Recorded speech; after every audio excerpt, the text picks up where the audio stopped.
Hey guys, today I'm going to be teaching you about thin layer chromatography, often referred to as TLC, which is an analytical technique we use in organic chemistry laboratories. Before I get into the specifics of TLC, I want to talk about some basics of chromatography. So chromatography is separating compounds based on their polarity.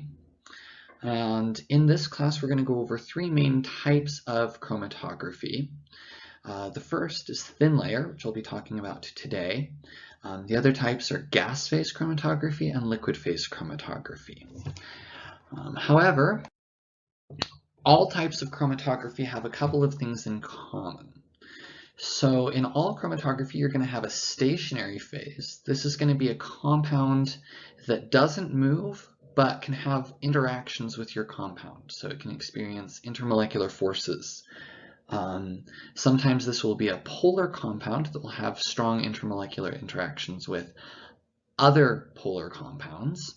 Other times it may be a nonpolar compound, but all of the time in chromatography we're going to have a stationary phase, and that's going to be responsible for the separation of our compounds. We're also going to have a mobile phase. This is going to move our compounds through the stationary phase. Typically this is going to be a solvent, but in gas phase chromatography it's a carrier gas. And then finally we're going to have our analyte. This is the compounds, the mixture of stuff that we're trying to separate. So whenever we're trying to interpret results from chromatography, we need to take into account and think about all three of these components. And I'm going to give you a specific example of this in terms of TLC, but anytime you're thinking about chromatography, you should be asking yourself, what's the stationary phase, what's the mobile phase, and how does my mixture interact with both of those? So let's talk about TLC. So in TLC, we're going to have a silica gel plate. So this is just going to be basically a thick sheet of aluminum foil with silica gel sprayed on one side. The silica gel kind of appears as a white solid. You'll see later in the video what I'm talking about. But what happens is we're going to put small spots of our compound here at the bottom of the TLC plate. Then we're going to immerse the bottom of the TLC plate in some sort of solvent. Now this solvent is gradually going to rise up the TLC plate via capillary action, and as it moves, it's going to dissolve the compounds that are on the plate, and it's going to pull those compounds up the plate as well. So that is what's going to happen in a TLC experiment. Now, something to note, so the silica gel that is the backing, or it's our stationary phase in this case. Silica is strongly polar. So something to note is that more polar compounds are going to interact more strongly with silica gel, and less polar compounds aren't going to interact as strongly. And this is going to influence how far they travel on a TLC plate. So, interpreting results in TLC, the most polar compound is going to travel the least because it interacts most strongly with the stationary phase. You can kind of think of TLC as a competition. So you have the stationary phase and the mobile phase, and they're competing for the attention of your molecule. And whichever wins, whichever compound, whichever phase gets the attention of your compound is going to determine its motion. So if your compound is interacting with the stationary phase, it's not moving. But if it's interacting with the mobile phase, it will move. So compounds that interact with the mobile phase more will move further. Compounds that interact with the stationary phase more will move less. One other thing to note, more polar solvents are going to push everything further in TLC. I'll show you an example of this later in the video, but it's just a general trend that the more polar a solvent is, the further everything moves on TLC. So a finished TLC plate might look something like this. So down here, this line that I just drew is the line where our spots started. That's where we put our compound. After letting the TLC plate sit in the solvent, we might see a spot here and a spot here. Now this line here on the top means that that's where the solvent got to. So as the solvent was climbing the TLC plate, once it got to that point, that's when I removed the TLC plate from the solvent. So the way we analyze a TLC plate, we say, okay, the line where the spots started is 0. And the line where the solvent got to is 1. Then between 0 and 1, we kind of just eyeball and say, here's where the spots are. So this spot is probably about 0.4, maybe 0.5, and I put this spot at about 0.8. So these values here are called RF values. It stands for retention factor. And so when we do a TLC, we report the RF of the compound. Now, because there are so many variables in TLC, we typically will run standards on the same TLC plate. So if I was trying to figure out what this compound was, I could say, all right, this is known compound A, and this is known compound B, and I know I have a mixture of the two, and when I develop it, compound A has an RF of 0.8, and compound B has an RF of 0.4. This would help me to identify which spot was which in my reaction mixture. Additionally, the size of the spots allows us to determine approximate ratios. So if the spot for A was really big and the spot for B was really small, we'd be able to say, okay, this reaction mixture is mostly compound A. So that's some of the information that you can get out of a TLC. So now I'm going to go ahead and head to the lab and actually show you guys how to take one. All right, so in this video I'm going to be showing you guys how to take a TLC. Now TLC stands for thin layer chromatography, and it's a method that we can use of analyzing mixtures of compounds. So I have two solid compounds here. This white one is 4-chlorobenzaldehyde, and this one here, the yellow one, is the trans-dibenzoyl ethylene. It's the starting material for the photochemical isomerization lab. Now I'm going to be comparing these two compounds on a TLC plate. So the first step in preparing a TLC plate is to actually take your TLC plate, and I'm going to mark this about 3 millimeters from the bottom with pencil, and I'm going to mark the number of spots I'm going to be putting on it. So this is going to be the chlorobenzaldehyde, and this one here is going to be the trans-dibenzoyl ethylene.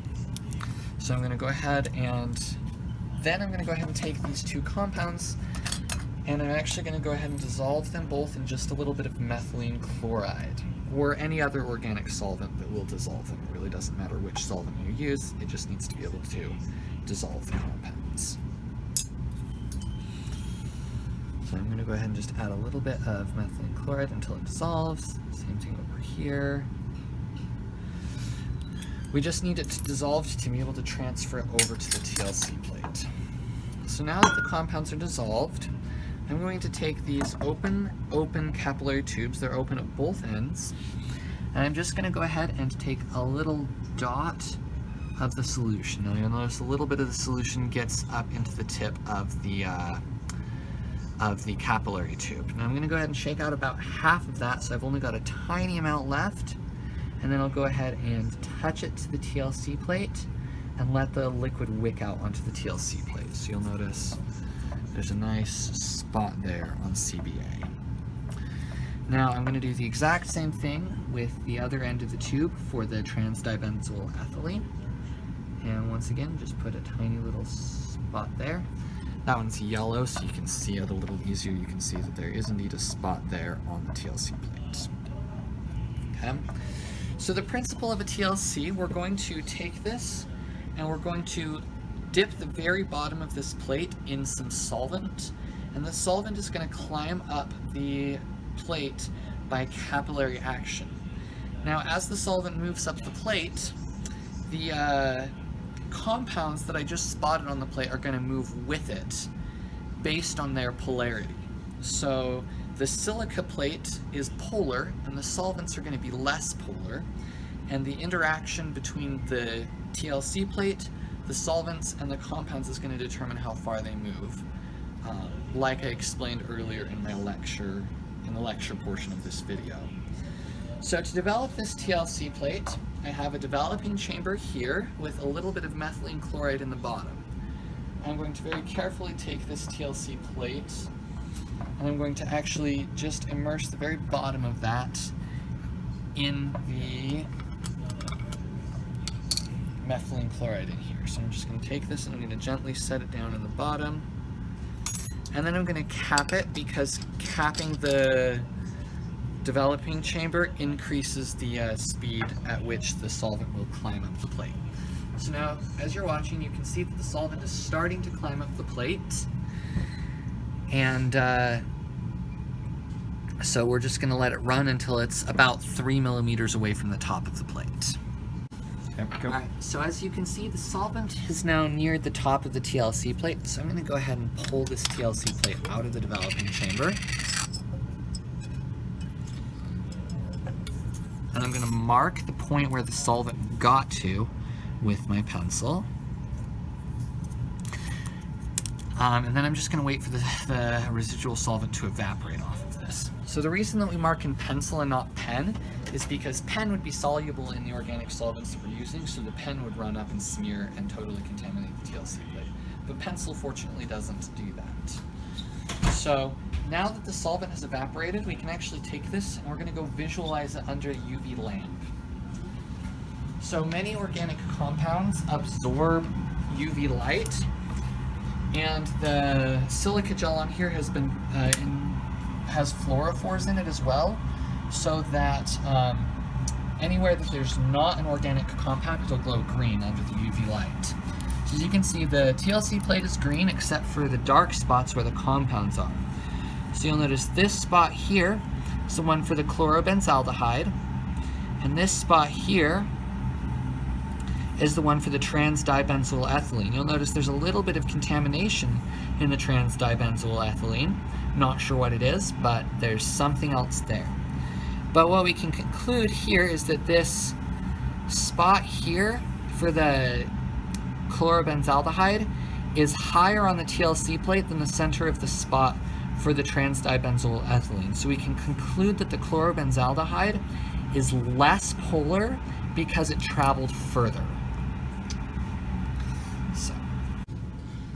So in addition to the inherent polarity of the compounds that we place on the TLC plate, the solvent can also have an impact. So these 3 TLC plates are all the same compound. They're all the trans-dibenzoyl ethylene, but I changed the solvent I used for developing. Now, for this plate here, I used hexanes. We can see this has a retention factor of about 0.1. But then when I develop it in dichloromethane, we've got about 0.5 as the retention factor. And when I developed it in methanol, the retention factor is 1.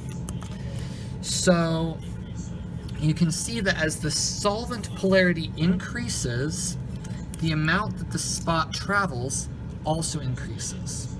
Now this is a general rule, so no matter what the compound is, if the solvent that you're developing in is more polar, it's going to cause it to move further on the TLC plates. So now the issue comes if we developed a TLC plate in hexanes and we had 2 different compounds and they were both down here at about 0.1, we really couldn't tell if they're different because they didn't travel far enough to differentiate. In dichloromethane, we were able to clearly see if the 2 spots traveled a different distance. And in methanol, if both of the spots traveled all the way, again, you couldn't tell the difference between them. So when you're doing TLC, you have to select your solvent polarity based on the polarity of the things you're separating, such that the things that you're separating will end up with a retention factor of about 0.4 to 0.7, because that's the nice ideal range for good separation. So just a reminder, in TLC, the things that you have to consider are the polarity of the stationary phase. Almost all of the time we do TLC, we're using silica-based TLC plates, which are extremely polar. You then have to consider the polarity of the mobile phase, which is the solvent that we're using. And then, based on those two polarities, the polarity of the individual compound will determine where it's going to go on the TLC plate. And as you can see, there's a lot of variables involved in TLC. And so TLC experiments are notoriously difficult to replicate. So typically when we make TLC plates and run them for experiments, we're also going to include our own standard on each TLC plate to compare to, so that we're not making comparisons between TLC plates.